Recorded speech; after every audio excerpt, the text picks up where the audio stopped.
Andiswa Mengo's claims that Eastern Cape Judge President Selby Mbenenge tried to expose his manhood to her has come under scrutiny today. The Judge President's former secretary, Zinhle Nkqayi, disputed Mengo's claims, detailing Mbenenge's diary on the day in question. Nkqayi is Mbenenge's first witness in the sexual harassment case brought by Mengo. Let's discuss now some of what we have heard in the last few days, and I'm joined by Brenda Madumise-Pajibo. She is director at Wise for Africa. Advocate, good evening to you, and thank you very much for your time. I'd like to kick off this conversation with what the team that's representing the Judge President has been saying at the tribunal, and that is that the notion that no means no in perpetuity could miss the nuances, cultural nuances. How do you deal with that in a workplace environment, and particularly where power dynamics are involved? Hi, good evening, Khali, and thanks for having me, and to the viewers also, good evening. Let's look let's look at this case and try and do justice to it, and not be caught by emotions, right? Here's a Judge President who we now know has told us as a country that all these sexual things that you are sending to Andiswa was all consensual. And I want South Africa to really apply their minds on a Judge President thinking it's okay to have that kind of conversations with a junior in the first place. So fully aware that he's got the power, he's Judge President of the High Court in the Eastern Cape, that he holds that power and control. And this individual, Andiswa, is just but a secretary in her position is such, right? And we also know now that you have a Judge President who used to comment about women's appearances, right? Who used to say little girls to these women. And so this behavior is normalized, is tolerated, and precisely because you don't know how to respond to a Judge President, because you don't think that that's what should be coming out of a Judge President, in the workplace, right? So the power dynamics cannot be ignored at all. We cannot ignore that you are Judge President of the Eastern Cape High Court Division, and you conduct yourself in this manner. And you, when an individual in Andiswa Mengo is literally engaging you with all of that, and that is making her uncomfortable, you still persist, right? Yeah. And let's look at the no because we've got a case in the Coco judgment around rape and that being flirtatious and kissing and foreplay cannot be deemed as consent. So I can consent to you kissing me, but doesn't mean that I've consented to you sexually assaulting me or even raping me, right? Yeah. And I think it's important when Judge Mbenenge's team is talking about no and the consistency around it, is that we can't chop and change and choose what is acceptable and not acceptable.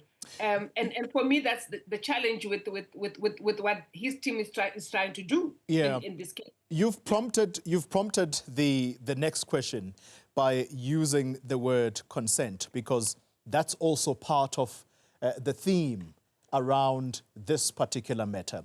We are hearing from Mbenenge's team that consent is much more complex than just a simple yes. Sometimes it could just be submission. How should we rationalize that? So you know, there are women who have been raped not because they were not loud enough to say no, but because they were that scared and they submitted to this ordeal to be over and done with, right? So we've got cases like that where you just lie down there precisely because you just don't know what to do, because if you decide to scream or you decide to fight, something bigger can happen, and that might be detrimental to your life, right? So you submit to you being violated, right? And we can't ignore that because it happens on a daily basis where women find themselves in those kinds of situations, right? Now, even in this case, and you know, let's ask ourselves why Judge Mbenenge and his team keep on emphasizing the consensual aspect, right? That all of this was consensual. So she agreed to me sending all these salacious things and pictures to her. She agreed because she was responding and responding back. So you term that as consent, and you don't want to look at instances where she might have said to you, can you stop? I'm saying no to this, right? I might have had the conversations with you, but I'm saying no to this. And so and I've kept on saying that his team, all that they're doing, because once they accept that it is consensual, they are hoping that it's not going to be seen as gross misconduct that leads to his impeachment. What they're really driving towards is to ensure that he stays as the judge president of the Eastern Cape, and then has it's a negligent issue. He did not bring the judiciary into disrepute. I think that the entire behavior has brought the judiciary into disrepute and must send a strong message to everyone else that you cannot behave like that as judge president or any other individual in the workplace and think that you can be demeaning towards women. You can talk about their appearances because you think you've got the power to do so. I want to conclude the conversation because now you're sort of forcing my hand at asking a question that I think can only be best placed at the conclusion of the tribunal, but you've prompted it, so let's discuss it anyway. And I want to frame it around the persistence of the judge president.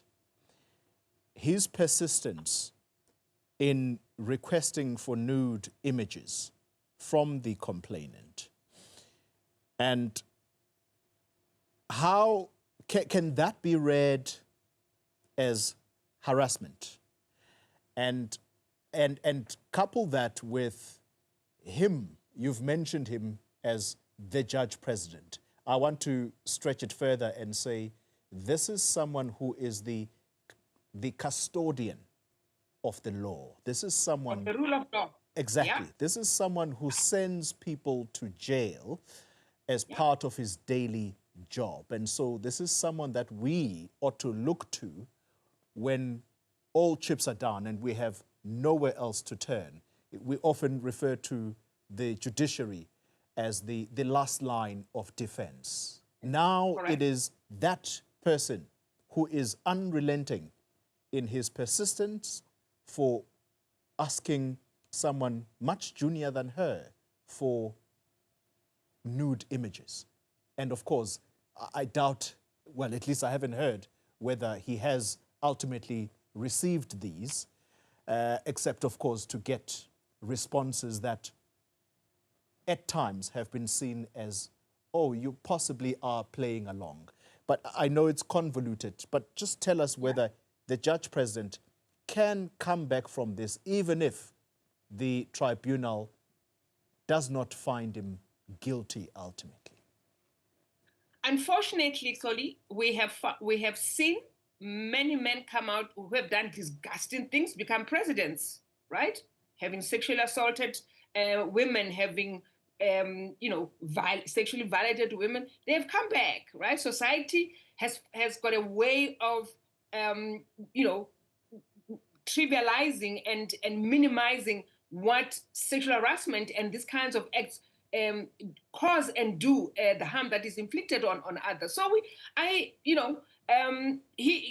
what they're trying to do at the moment is to sanitize him and clean him and put him in a position that can be found to be palatable and not for us to be too concerned about his behavior and just say, oh, by the way, he was just trying to be flirty. Men can be flirty. No, that behavior is not acceptable in the work environment.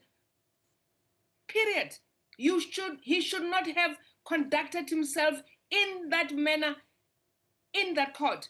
Anywhere else, he is a married man who has got. We expect from him certain kind of conduct as judge president, first and foremost.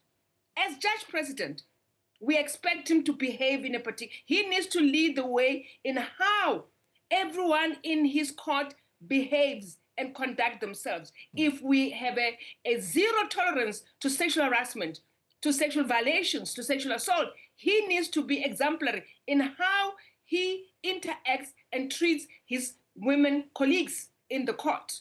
That you think it is acceptable that you can talk about my appearance in the workplace and find it so easy to do it and belittle and be demeaning in that process, then there's a fundamental problem about you being in that court and leading it. Advocate Brenda Madumise-Pajibo, thank you very much for your time.